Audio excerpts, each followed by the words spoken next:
할렐루야. 우리는 지금 사순절 마지막 주일을 보내고 있습니다. 특별히 오늘은 종려 주일로 예수님께서 그 마지막 일주일을 보내기 위해서 예루살렘에 입성한 날을 기념하고 또 기억하는 그런 주일입니다. 예수님께서 예루살렘에 올라가실 때 어린 나귀 새끼를 타셨고, 또 그때 많은 사람들이 겉옷을 길에다 깔고 종려나무 가지를 흔들면서 호산나 다윗의 자손이여 이렇게 환영하며 열광했습니다.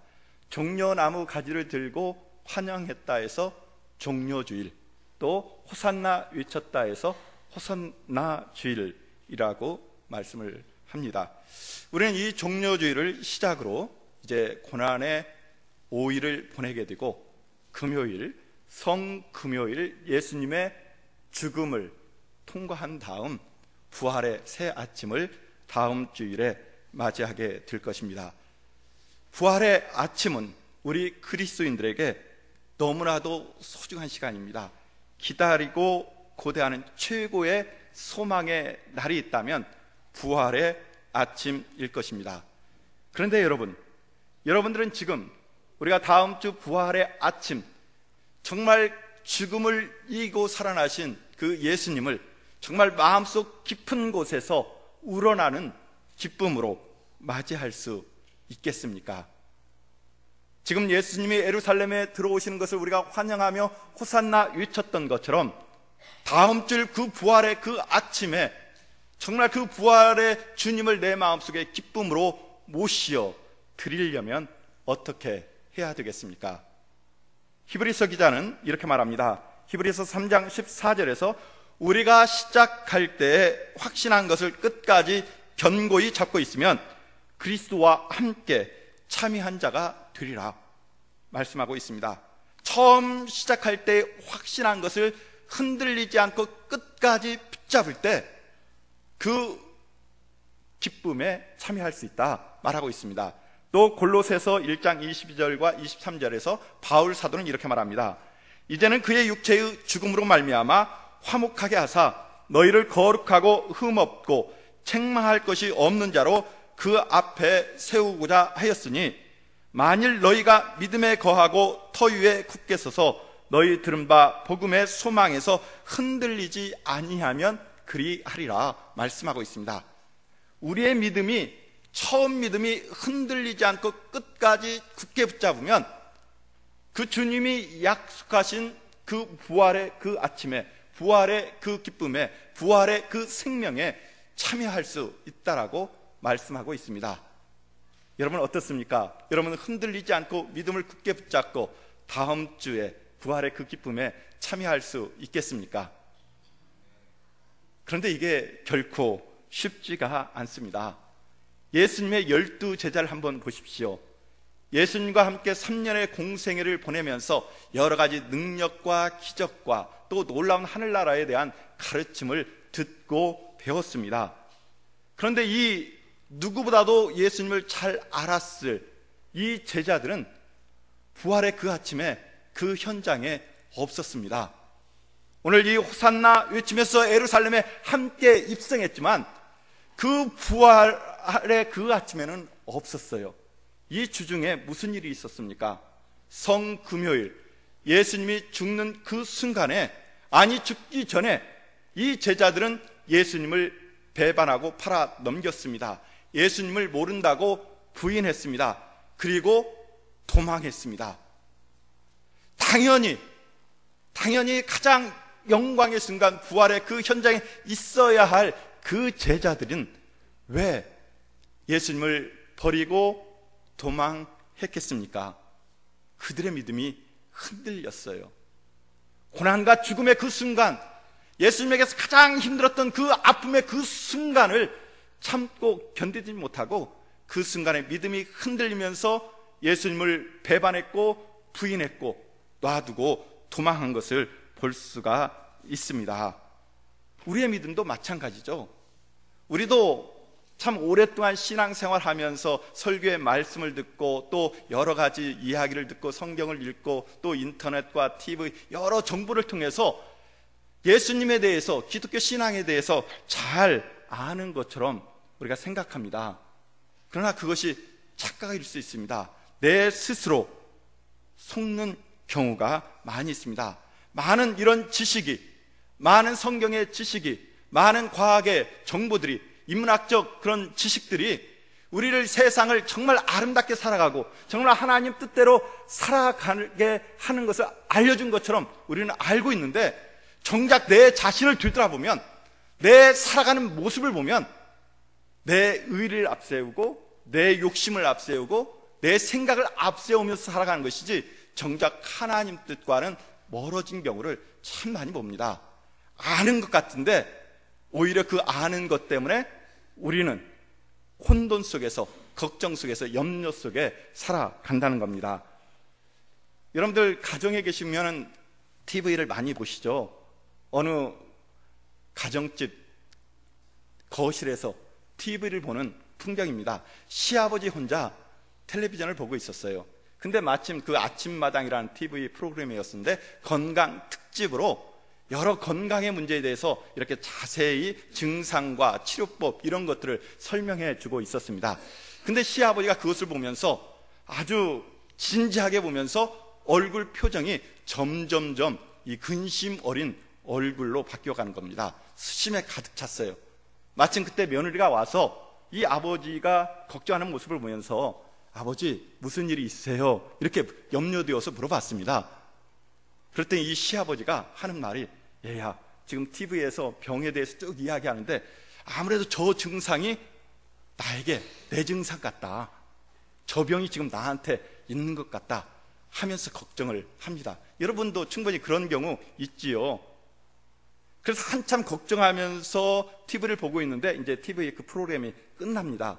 그러면서 사회자가 하는 말이, 지금까지 자궁암에 대해서 알아보았습니다. 다음 주에는 주부습진에 대해서 알아보겠습니다. 이렇게 했다는 거예요. 염치가 없는 시아버지가 그냥 안방으로 들어갔다는 겁니다.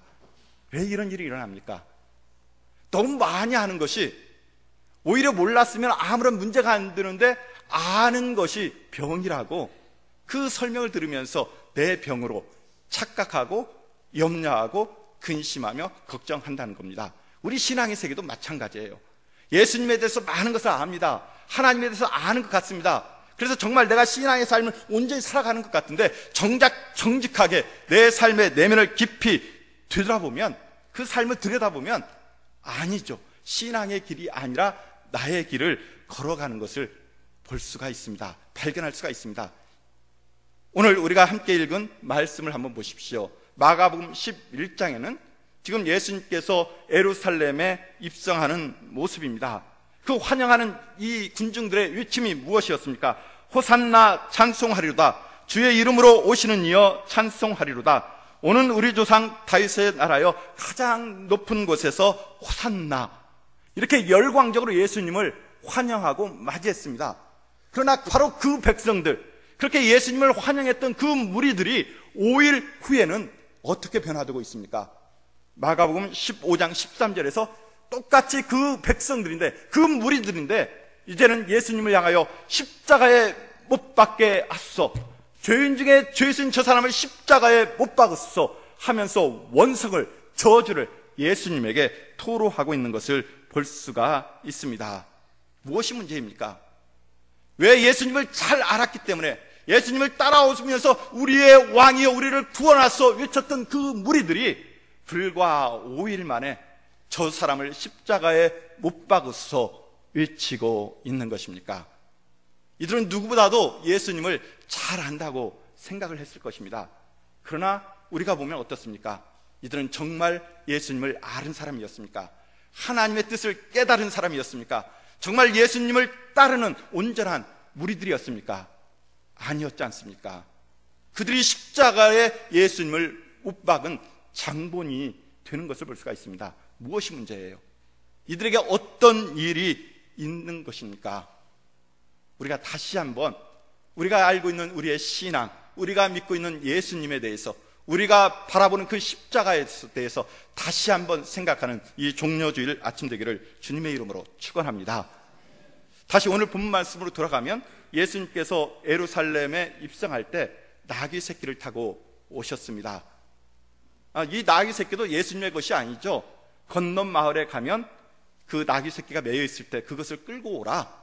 누군가가 말하면 주님께서 쓰시겠다 하라 하시면 줄 거다 해서 그 나귀를 끌고 왔습니다. 그리고 그 제자들이 그 나귀를 타시는 예수님 앞에 미리 그 겉옷을 벗어서 안장을 만들고 또 길 위에 깔면서 정말 왕이 퍼레이드 하는 것처럼 열렬히 환영하는 모습을 볼 수가 있습니다. 지금 이 모습, 왜 예수님께서 정말 메시아로서 왕으로서 세상의 왕으로서 오신다면 왜 나귀 새끼를 타겠습니까? 많은 장군들, 많은 왕들이 전투에서 나가 승리하고 들어올 때는 백마 타고 오면서 그 위엄을 자랑하는 것이 상례입니다. 그런데 누구보다도 그 능력 있는 하나님의 아들이고 이 세상의 왕이신 예수님은 왜 나귀를 타셨겠습니까? 첫 번째 이유는 하나님의 뜻을 이루기 위해서였습니다. 그러니까 예수님이 지금 예루살렘에 오시는 것이 예수님 마음대로 그냥 오시는 것이 아닙니다. 이미 구약 선지자 스가랴를 통해서 예언된 하나님의 말씀을 성취함으로써 지금 예루살렘에 올라오고 있는 것이죠. 스가랴 9장 9절에 스가랴 선지자가 이렇게 이야기합니다. 장차 너희를 구원할 메시아가 올 터인데 그 메시아는 어떤 모습이냐? 스가랴 9장 9절에서 시온에 따라 크게 기뻐할지어다. 예루살렘에 따라 즐거이 부를지어다. 보라, 내 왕이 내게 임하나니 그는 공의로우시며 구원을 베푸시며 겸손하여서 나귀를 타시나니 나귀의 작은 것 곧 나귀 새끼니라. 이렇게 예언을 했습니다. 500~600년 전에 이미 예언하신 그 말씀을 지금 때가 되어서 예수님께서 그대로 성취하기 위해서 이 나귀 새끼를 타고 지금 오시는 것이죠. 그러니까 예수님은 하나님의 말씀을 성취하는 메시아였습니다. 그러면서 또 하나 더 중요한 의미가 있는 것이죠. 나귀 새끼 여러분 한번 생각해 보십시오. 얼마나 작고 보잘것없겠습니까? 그 위에 장성한 어른이 탔다고 생각하면 굉장히 우스꽝스러울 거예요. 그러니까 예수님께서 나귀를 타신 목적은 하나님의 뜻을 이루기 위함도 있지만은 나는 이 땅에 세상의 모든 그런 사람이 기대하는 것처럼 힘과 능력과 권위로 가지고 오는 군림하는 왕이 아니라 겸손히 낮아지는 왕, 섬기는 왕으로서 너희 가운데 오는 것이다. 이렇게 상징적으로 보여주고 있습니다. 지금 이 군중들이 예수님을 열렬히 왕으로 환영한다면 이 나귀를 타신 겸손의 왕으로 오시는 예수님의 모습을 온전히 이해해야 했습니다. 그러나 그들은 이 뜻을 이해하지 못했죠. 지금 겉으로 보았던 그런 모습들, 공생의 3년 동안 예수님 보여주셨던 놀라운 능력과 기적의 모습, 또 로마인들, 또 유대 지도자들 향해서 설득하는 그 탁월한 지식, 그리고 병을 고치는 탁월한 능력들, 이런 모든 모습들을 보면서 우리가 기대하는 그런 정치적인 왕, 오랫동안 우리가 식민 지배 속에서 신음하면서 살아왔는데 이제는 로마 총독의 지배를 물리치고 이 헤롯 가문의 지긋지긋한 식민 통치도 물리치고 진정한 이스라엘의 독립을 이 예수님을 통해서 이룰 것이다 환영하는 마음으로 그렇게 열렬히 예수님을 환영했던 것입니다. 예수님이 이 땅에 오신 모습을 온전히 이해하지 못하는 것이죠. 실제로 그 예수님이 예루살렘에 입성한 뒤에 하신 행동을 보면 어떠했습니까? 아마 백성들이 기대하기는 이제 예루살렘에 올라왔으니까 로마 총독을 향해서도 저주를 퍼붓고 그들을 물리치고 로마에 결속한 그런 사람들도 물리치고 꾸짖고 타락한 종교 지도자를 향해서도 꾸짖으면서 하나님의 나라를 바로 세우고 이스라엘의 독립을 선포하기를 원했을 것입니다. 그것을 기대하면서 따라가고 있었는데 예수님은 어떤 모습이었습니까? 오히려 겸손히 낮아진 모습, 힘없는 모습으로 제자들의 발을 씻기면서 섬겨주는 본을 보여주셨습니다. 힘없이 체포되었습니다. 침뱉음 당하고 또 욕설을 당하며 조롱당하며 그렇게 고통당하는 연약한 모습의 예수님을 우리가 그 공생의 예루살렘에서 보고 있지 않습니까? 바로 그 모습을 보면서 그 백성들은 이제 실망한 것이죠. 그래서 이제 예수님을 버립니다. 그래서 그 유월절 때가 되어서 빌라도도 그 사실을 알고 있잖아요. 너희들의 왕, 너희들이 고발한 이 예수 아무런 죄도 없는 거 아니냐? 우리가 유월절 되면 한 명을 놓아주는데 이 예수를 놓아주면 어떻겠느냐? 빌라도는 놓아주고 싶었던 거예요. 그 진실을 알고 있었습니다. 그러나 백성들, 호산나 환영했던 무리들은 뭐라고 말합니까? 아니라 바라바를 놓아주고 저 우리를 속인 예수를 십자가에 못 박으시오. 십자가에 못 박으시오. 위치는 군중들의 함성을 우리가 들을 수가 있습니다. 그래서 결국 예수님은 십자가에 죽을 수밖에 없었습니다. 무엇이 이런 돌변의 사태를 가져왔습니까? 많은 무리들, 제자들, 예수님을 따라다니고 안다고 했지만은 그들은 헛것 안 거예요. 잘못 예수님을 안 겁니다. 자기 욕심에 따라서, 자기 기대에 따라서, 자기 구미에 맞춰서 예수님을 맞추려고 했습니다. 그러나 예수님은 그런 모습이 아니라 예루살렘에 올라가서 왕으로 입성을 하더라도 그런 통치하고 군림하는 독립의 왕이 아니라 자기를 죽이면서 희생하면서 온 인류를 구원하는 그런 왕으로서 임하기를 원했습니다. 세상 통치의 왕이 아니라 한 사람 한 사람 마음속에 진정한 생명을 주고 영원한 구원으로 이어지는 영생의 왕으로 임하기를 원하셨습니다. 그 길은 죽음의 길이었습니다. 자기를 버리는 길이었습니다. 그렇게 함으로써 구원을 완성하면서 이 땅에 진정한 하나님의 나라, 그 예수님을 모시는 사람을 진정 하나님의 백성으로 회복하는 사역을 완성하였던 것이죠. 그런데 사람들은 이걸 깨닫지 못했어요. 안다고 하면서 착각했습니다. 자기 스스로 속아 넘어간 것입니다. 사랑하는 성도 여러분, 이게 2000년 전 예수님의 제자들과 그 환호했던 무리들만의 모습이겠습니까? 오늘 우리들의 모습은 어떻습니까? 과연 여러분은 예수님을 어떻게 바라보고 이해하고 믿고 있습니까? 여러분이 힘들 때, 어려울 때 위로하시는 그 주님, 여러분들은 그렇게 여러분의 마음속의 왕으로 모셔드릴 것입니다. 그렇게 고백합니다. 예수님은 나의 왕이요, 내 생명의 모든 것이요, 내 인생의 구세주라고 우리가 고백하고 찬양하지 않습니까? 그런데 정말 우리가 알고 고백하고 찬송하는 대로 그 예수님이 여러분 마음속에 진정 왕으로 와 계십니까? 그 예수님을 모시고 정말 예수님을 나의 인생의 구주로 예수님의 뜻에 따라서 살아가고 있습니까? 그렇다면 여러분의 믿음은 정말 아름답고 훌륭한 믿음이고 정말 변치 않고 마지막 때, 아니 다음 주 부활의 그 아침에 정말 기쁨으로 여러분 인생 가운데 예수님이 찾아오리라 믿습니다. 그러나 이 믿음이 흔들린다면 아니죠. 우리도 돌변할 수 있습니다. 예수님의 요구와 여러분의 자녀들의 요구가 충돌될 때 여러분은 어느 쪽을 선택하며 따라갑니까? 자녀 따라가지 않습니까? 여러분의 성공과 예수님의 요구가 충돌할 때 여러분 무엇을 선택하겠습니까? 여러분의 성공 위해서 잠시 예수님의 뜻 고려하는 것 아니겠습니까? 돈과 예수님의 뜻이 충돌할 때 여러분 당연히 돈을 선택하고 있지 않습니까? 과연 예수님이 여러분의 마음속의 왕입니까? 여러분의 자녀가 왕이고 여러분의 성공에 여러분이 왕이고 여러분 돈이 여러분의 인생을 지배하는 왕이지 않는가? 스스로 물어본다면 우리가 속고 있는 것을 알 수가 있죠. 연약한 우리 인간의 모습이 여기서 드러나는 겁니다. 어떻게 해야 되겠습니까? 예수님 사랑한다고 고백하는 것으로 부족합니다. 예수님 내가 따라가겠습니다, 이것으로 부족합니다. 바울 사도의 고백이 정답인 줄 믿습니다. 바울 사도가 갈라디아서 2장 20절에서 이렇게 말합니다. 내가 그리스도와 함께 십자가에 못 박혔나니 그런즉 이제 내가 사는 것이 아니요 오직 내 안에 그리스도께서 사시는 것이라. 내가 그리스도와 함께 십자가에 못 박혔다니 나는 죽었다는 겁니다. 내 욕심 십자가에 못 박고 나의 인생의 자랑 십자가에 못 박혀 죽였을 때 나는 죽고 내 안에 예수 그리스도가 살아갈 때 흔들리지 않는 믿음 가지고 우리가 살아갈 수가 있어요. 저 자신도 장담 못합니다.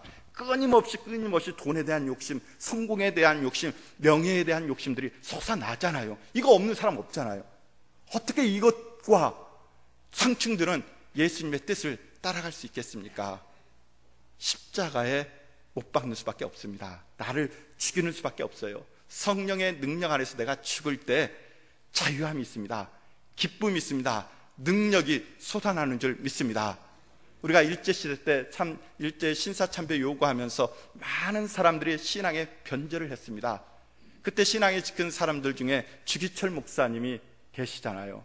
근데 이분의 어떤 그 삶의 지침이 일사각오였습니다. 한 번 죽는 인생, 하나님 버리고 내가 살 수 없다 하는 이 가르침, 이 말씀 따라서 심한 고문 속에서도 배신하지 않고 끝까지 믿음의 길 걸어가면서 순교의 길을 걸어갔습니다. 이분이 어떻게 이렇게 갈 수가 있는가? 예수로 인해서 죽으면, 예수님 안에서 나를 죽이면 영원히 살 수 있다는 이 바울의 이 확신, 이 믿음이 그 주기철 목사님 마음 안에 녹아 들어간 겁니다. 예수님 안에서, 십자가 안에서 나를 죽였을 때 진정 내가 흔들리지 않고 예수님과 함께 그 고난의 길 걸어갈 수 있습니다. 죽음의 길 걸어갈 수 있습니다. 거기서 끝난 것이 아니라 아까 히브리서 기자가 말씀하신 것처럼 흔들리지 않았기 때문에, 그 믿음 지켰기 때문에 부활의 때에 우리가 부활할 수 있고 부활의 기쁨에 참여할 수 있는 줄 믿습니다.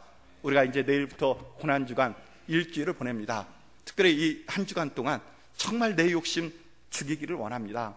세상의 바쁜 약속들 포기하고 또 여러 사업장의 일들 좀 내려놓고 이 한 주간만이라도 정말 예수님 안에서 나는 죽고 십자가에 나를 죽이고 예수님 한번 따라가 보는 그런 한 주, 그 한 주에 동안 우리의 영이 얼마나 맑아지겠습니까? 그 맑아진 영으로 정말 예수님을 내 마음에 모시고 주일 아침에 온다라면 우리들 마음속에 부활의 기쁨이 그냥 외치는 것이 아니라, 찬송하는 것이 아니라 마음속 깊은 곳에서 정말 할렐루야 예수님 다시 살아나셨다 하는 그런 외침이 우러나리라 믿습니다. 다음 한 주간 그렇게 고난주간을 아름답게 경건하게 보내시고 부활의 기쁨, 그런 설레임으로 만날 수 있는 우리 모두가 되기를 주님의 이름으로 축원합니다. 함께 기도합니다.